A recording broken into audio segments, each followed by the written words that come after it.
Metrópolis entrevista hoje a doutora Renata Gil, conselheira do Conselho Nacional de Justiça, idealizadora da campanha Sinal Vermelho de Proteção à Mulher e idealizadora do Instituto Nós por Elas.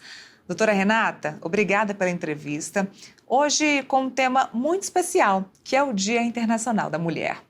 Confesso que pensei bastante sobre a melhor vertente para falarmos hoje e cheguei à conclusão que seria importante falarmos sobre as decisões da justiça que atingem diretamente a vida da mulher.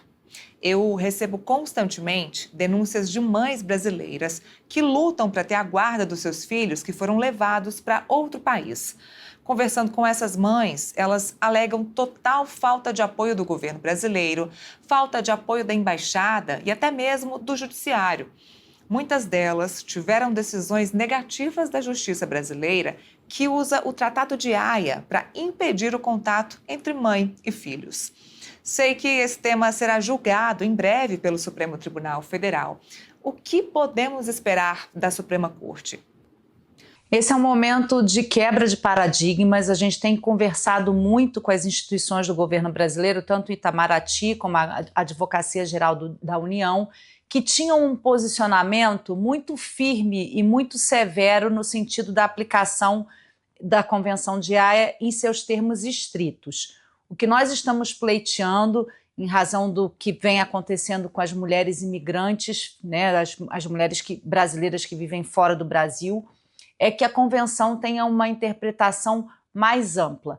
Mães que foram vítimas de violência doméstica e essa violência acaba atingindo a própria família, acaba atingindo essas crianças, esses filhos, elas merecem uma interpretação diferida no sentido de que não são sequestradoras quando querem fugir dessa violência e retornar ao país. Esse é o tema que está em julgamento no Supremo Tribunal Federal e que tem tido o apoio de várias organizações, várias entidades, não só organizações não governamentais, mas também entidades brasileiras, como a própria Câmara dos Deputados, que fez uma sustentação oral muito potente à Procuradoria da Câmara, nessa ação recentemente no Supremo Tribunal Federal. Então, nossa expectativa é que haja uma alteração desse posicionamento.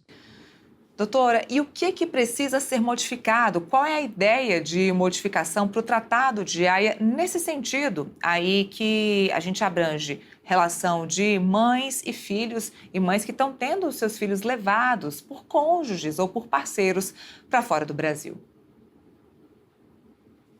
Exatamente nos casos de violência, e é preciso que se diga e que se enfrente isso, há casos de violência, inclusive sexual, dos cônjuges com os filhos, né? Então essa mulher ela sai desse ciclo de violência, não só dela, mas também das crianças. A mudança é fazer com que, nos casos de violência doméstica, nos casos de violência familiar, essa mãe tenha o direito de retornar para o Brasil e não seja tida como sequestradora.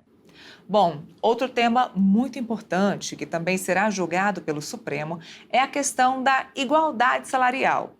No mundo de hoje, onde a mulher executa diversas funções dentro e fora de casa, ainda estão sendo discutidas as possibilidades de salários menores, mesmo sendo por conta de gênero.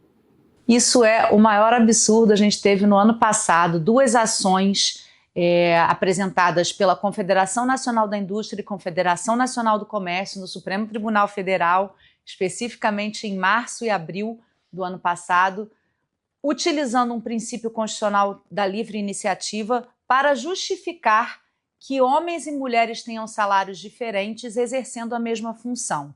Nosso princípio maior é a igualdade, ela está antes de qualquer coisa na nossa Constituição. Então, nesse momento histórico, nessa quadra histórica, é algo assustador que a gente ainda tenha, né, entidades com essa potência, que são a Confederação Nacional do Comércio e da Indústria, discutindo a possibilidade de salários diferidos entre homens e mulheres que exercem a mesma função.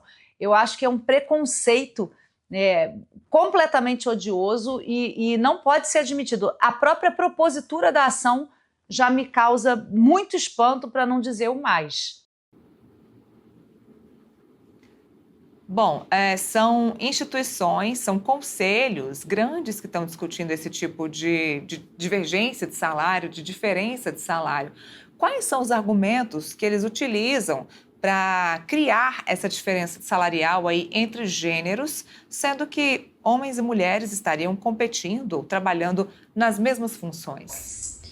São princípios da livre iniciativa, né? Princípios que têm uma conotação econômica e que não se sobrepõem, é isso que precisa ser dito, não se sobrepõem aos princípios constitucionais fundamentais, né? Que é a igualdade entre homem e mulher e tantos outros valores fundamentais que já estão lá delineados no artigo 5º.